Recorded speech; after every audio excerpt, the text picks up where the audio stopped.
May mga amo kasi talaga na makalimutin. Pag sahuran na, makalimutin.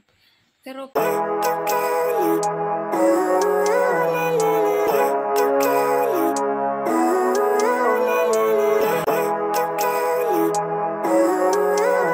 hello guys! Magandang hapon! So, today is another day na the vlog. So, try ko naman vlog. So, today is, 4 o'clock PM na ng hapon. So, nasa labas kami ng alaga ko. May bago siyang klase ng piano, yung alaga kong lalaki. So, nandito kami sa Chunmun ngayon. So, ayan, yung trabaho natin bilang katulong, hatid sundo pag may mga klase sila. Medyo, malayo to in a way. Ito mga galing sa amin. Sa malapit na MTR station sa amin. Kangshan Road.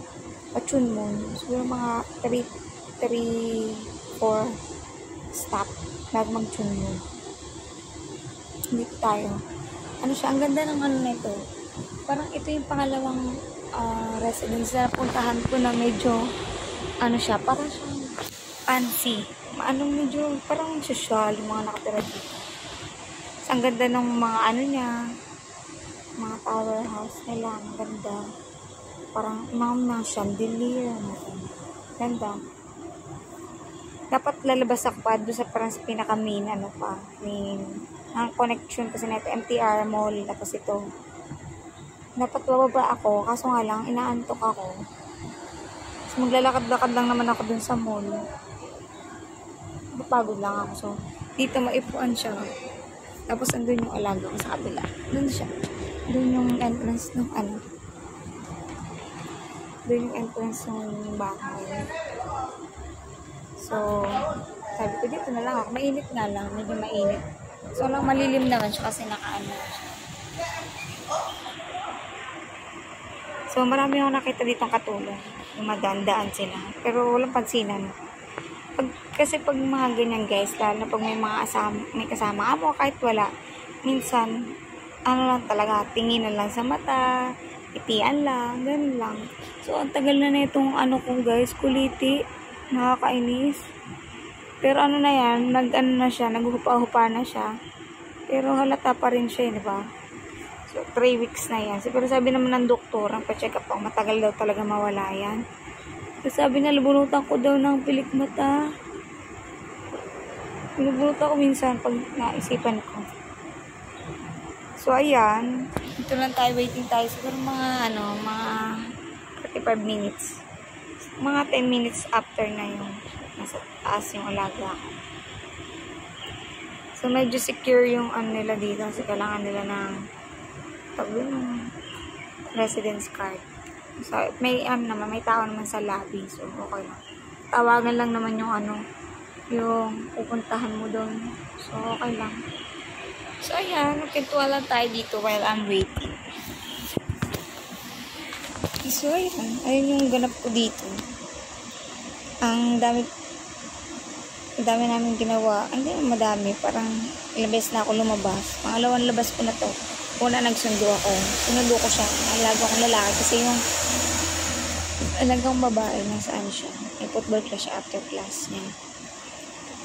So kami, umuwi muna kami. Nag-lunch muna alaga akong lalaki. Tapos afternoon, dito, pahinga kami. Tapos, nagbiyahe na kami papunta dito.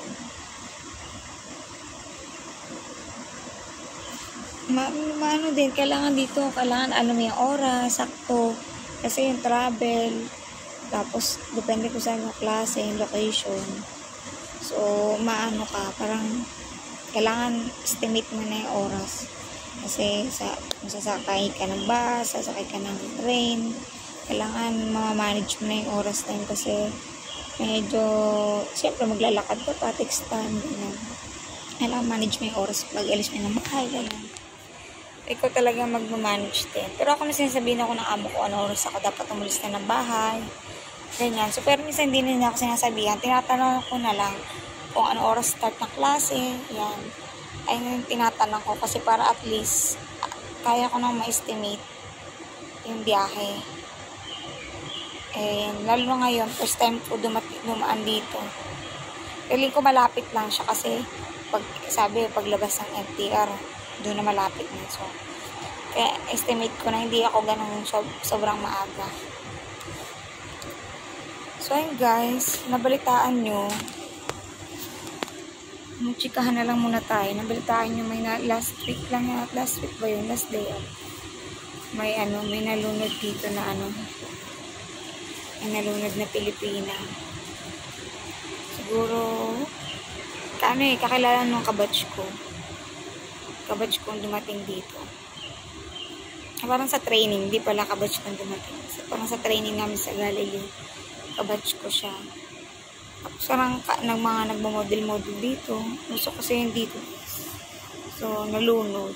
Hindi ko alam saang beach yun. Pero nalunod na. Sad. So, kailangan mag-ingat tayo kahit saan tayo pumunta talaga. And, lalo na pag sa dagat, pag hindi nyo kabisado yung mga dito. Ingat kayo. Pero walang lifeguard dun. Sa bagay kasi open, beach. Ewan ko lang. Kasi karaniwang ng mga dito, ng mga beach normally, may lifeguard. So, hindi ko alam paano siya. Bakit siya nalunod? Diba? Hindi mo alam talaga yung aksidente, disgrasya. Hindi mo talaga alam. Dito guys, sobrang init na sa Hong Kong. Kung sa Pilipinas, mainit. Pero sabi ng mama ko ngayon, sa Pilipinas daw, cloudy. Parang lang, makulimlim, humid. Pero hindi siya ganun kainit ngayon. Pero dito sa Hong Kong, sobrang init as in. Ay, nakakati ako. May kumakagat-kagat sa akin. Mga dami ko ng sugat dito eh. Mga kagat-kagat eh. Kainis. Peklap na yung katawan ko. May mga kasi sun-kiss ba ang tawag dun? Parang maliliit na itim-itim na kulisap. Hindi mo siya kulisap. So, ayan ang upuan ko dito. Ayan, meron siyang waiting area. Ito, meron siyang pwede ka bumili ng drinks. Medyo malaki siya, maganda siya. Tingnan mo. Ayun yung isang ang pansin ng parang hotel siya. Parang hotel style. Parang to. Kung pumunta kayo ng BGC, dati kung nakapunta na kayo ng mga condominium doon. Mga Serendra, mga ganyan. Ano yung style niya? Ganda. Diba parang hotel eh. Star Tower pala to. Parang naiinip na ako dito. Gusto ko lumabas. Kahit ko nga lumabas, ang init. Lakad-lakad ako doon. Maaga pa naman eh. Tingnan natin. Sige, balik tayo. Mga 10 minutes. Lakad-lakad tayo. Hindi rin naman ako makatulog, diba? So, sama ko kayo today. Turn na ako. Sa wakas, nakalabas din ako. Nawala ako. Diba? Hindi ko alam saan ako nag-exit. Nasa dulo na, kainis. Nakabobo pa naman to. Ayun, ganun pala.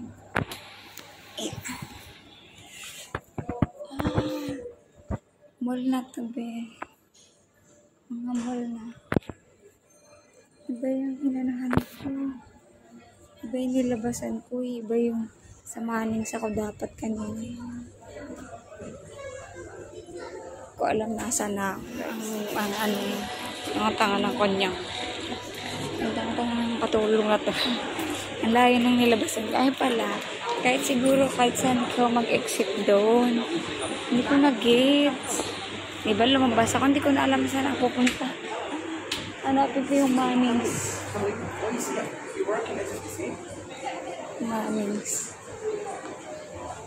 Ito yung mga shopping mall pala dito. Lamier. Social pala yung mga dito. Cadeli. Dior. BCT to. BCT. Ang tanong. Sabagay, pwede ako mamunta doon. Hilik lang. Ang bangon Dior. Ito fresh. Chanel. Ang Chanel. Social pala dito. Si Chanel. Social pala dito. Nakita ko nang saan nakapupunta. Chanel. Social pala dito. Alam ko na. Doon ang MTR. Doon ka pumasok kanina. Okay. Hindi ako naligaw. Sakto lang. Dito ako pasok mamaya. Ito yung MTR station. So, mabilis na yun. Okay na yun. Tayo dito sa mga subit. Ito tayo dito sa ano. Ito. Mabasa tayo ng tayo natin. Mabasa. Marami pa dito eh. So, mabasa lang tayo ng konti. About money. One eternity later. Second day na to. After Chun Moon yesterday. So, hindi ko na natapos yung vlog na yun. So, next day na lang. So, today, wala yung mga amo ko. So, umalis na sila kaninang umaga. Before mga 8. Nakalis na sila. Pupunta sila ng China. So, mag-isa lang ang katulong today. So, pero marami pa rin gagawin ngayon. Kasi today is still Friday. Work day ko pa rin. And until tomorrow. Kahit wala sila, trabaho pa rin. Then, may mga pending akong gawain dito. Katulad ng kwarto kahapon, dapat linis ko, pero hindi ko na linis kasi busy rin kami kahapon. 2 beses ako lumabas. Kasama ako nagsundo, tapos nagpunta pa kami ng Chun Moon para sa klase ng alaga ko, piano class. So, today, linis ako ng kwarto. Ayan, nakasalang na ako ng mga laundry. Talaga yung mga damit na dapat lalaban ngayon. Siguro yung ibang natirang mga damit kasi kailangan walang damit doon kasi wala naman sila dito. So, tomorrow na lang yung iba. Kasi puno ang sampayan natin. And then, next naman is, yan, nakasalang na yung mga cover ng kama, pillowcase. Yan, nalaban natin yan today. Pinaarawan ko din yung quilt sa mga amo kasi hindi napapaarawan. Dahil, tsaka, nilabang ko rin yung cover ng quilt niya. Quilt yung, comforter ba? So, ayan. So, yes. Tapos, nagsend na sa akin ng, may natanggap akong message, WhatsApp. Dumating na yung sahod ko. Aga pa. Wala pang sa Sunday, 30 na. So, ayun na nga guys. Kasi ang amo ko, kung makaka-relate kayo may mga amo kasi talaga na, makalimutin. Pag sahuran na, makalimutin. Pero pag gawaing bahay, or mga dapat uutos sa'yo, hindi nila nakakalimutan. So, ako, parang nasanay na ako in 3 years ko dito sa amo ko. Talagang kalimuts talaga Pero, naman niya sa akin, sinasabi niya na, paalala ko. Ganyan. Minsan kasi nahihiya ako, lalo na yung mga una, nahihiya ako paalala. So, pero pag talaga, wala talaga akong magawa. Kailangan ko paalala kasi, talagang minsan nakakalimutan na talaga yun. Minsan, katapusan ng 30. Tapos, talaga hindi talaga niya naaalala kung hindi ko paalala. Siguro mga July, next month na diba? July. Kasi mag-end of June na ngayon this coming Sunday. So, sa mga first week ng ng first mga 4 days ng ng unang buwan, pagkalipas ng katapusan, hindi talaga niya naalala guys. Ako naman, as long as hindi ko pa siya kailangan naman, hindi ko naman kinukuha din agad. Parang ayoko na rin muna ipaalala. Tinatry ko na maalala niya ng kusa. Alam mo yun. Pero karaniwang talaga and mostly sa 3 years ko dito talagang kalimuts talaga parang minsan lang, parang mabibilang ko lang sa kamay ko na maalala talaga niya ng as in arapet siya or before ng katapusan yung sahod ko. So, ako naman, ang inisip ko naman kasi talaga medyo occupied ng utak ng amo ko. Pagdating sahod, aray ko, wait lang, ang kamay ko nag-step. Ayun, parang feeling ko, pagdating sa sahod, kakaroon siya ng amnesia, charot. Hindi, pero si kidding aside, guys. Pag ang amo ko naman, talaga sinasabi niya na pag nakalimutan ko, please remind me. Sinasabi naman niya kasi busy talaga din ang amo kong babae. Kasi nakakalimutan. Ayun lang yung inisip ko. Ayoko na lang mag-isip ng mga negative, no? So, ako naman, pinapaalala ko. Pinapaalala ko talaga sa kanya. Minsan, may message ko sa kanya, ma'am, yung ano, can I have my salary, please? Ganon. Message ko na lang siya. Kasi ako naman, true bank naman kasi ako. So, ginusto ko rin yun. In a way, na pwede na lang niya i-online banking yung ano ko, yung sahod ko. Kasi pag dito kasi wala, sa lugar namin, bundok, malayo kami sa city, I mean sa parang town, malayo kami, countryside kasi to. So, walang mga ATM dito, walang mga ano, kasi before, dati kasi, cash ang binibigay niya sa akin. Lagi niya nakakalimutan. Siyempre, pag need ko na talaga yung pera, tapos wala siyang cash, wala siyang maibigay. So, talagang nag-push talaga ako na gumawa ng bank account dito. And then, gusto rin niya. Kasi, para at least ma-online banking na niya, transfer na lang niya yung pera. So, ayun yung nagiging eksena namin today. This past few years na. Eksena namin na, sisend na lang niya sa ano ko, sa account ko. Tapos ako na bahala mag-withdraw. So, yun, yung sinend niya sa akin. So, kasi, pag sa China kasi sila pupunta, guys. So, bakasyon sila, mga 4 days sila doon until Monday. Sakto lang yun kasi holiday naman na Sunday, Monday, holiday namin. So, sa Chutori yung July 1. So, ayun nga, going back, sa China kasi, guys, wala silang magiging internet. Parang may internet siya, yung mga local internet doon, wifi. Pero data nila wala. Hindi sila makaka-receive ng call. I mean, yung gamit yung number nila. So, siguro WhatsApp lang ganyan. Kasi naalala ko yung sa amo kong lalaki, ganun din niremind niya sa akin. If you, parang emergency, ganyan, lang WhatsApp, ganyan. Pwedeng tawagan, parang voicemail, ganun. Pero hindi agad marireceive. So, ayun, sinabi ko, bago umalis yung amo kong babae, sabi ko, ma'am, makakapag-message ba ako? So, kasi iniisip ko na 4 days sila wala. Abuti sila nakatapusan sa Sunday. Tip ko yun, 30.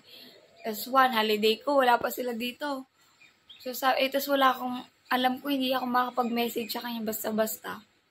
Sabi niya, kaya tinanong ko siya, sabi ko, ma'am, can you still receive a message? Ganon. Siyempre, para-paraan tayo, mga Can you still receive a message? Ganyan. Kasi pag ako, WhatsApp ko lang sa kanya, transfer niya yung pera. Sabi niya, yes, pwede pa makaka-receive naman daw. Kaso nga lang, late na siya makakapag-reply. Sabi ko kasi, ma'am, ma'am, kasi I want to remind you about my salary. Hindi kasi katapusan, di ba, 30, wala sila dito. Hindi ko alam kung makakontak ko ba siya agad. So, di ba, syempre, mautak tayo, So, ayun. Dami ko ng chika, no? Kailangan, tayo, mga rin tayo, mga smart, gano'n. Kailangan paalala lahat. Pag nakakalimutan, paalala talaga. Diba? Advance akong mag-isip. Kailangan ko din kasi pera. I have plans to do. Para kailangan kong budget ang aking sahod. Before, bago pa ako makasahod, naka-budget na yun. Naka-budget na talaga yung sahod ko, guys. Kunyari, pang sa sahod ko, tithes, pang healthcare ko, pang save ko, pang emergency fund ko. Naka-separate na yun. Kaya ang inano ko dun yung matitira.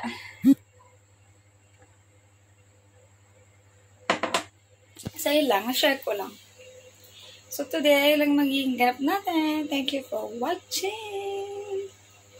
See you in my next vlog. Charot. Mahaba pa ang araw natin today. Alas 10 pa lang. So, pero end ko na yung vlog dito dahil medyo mahaba na itong vlog na to. Continue ko lang to sa nampisan ko kahapon. Ayun lang, guys. Bye. Thank you for watching.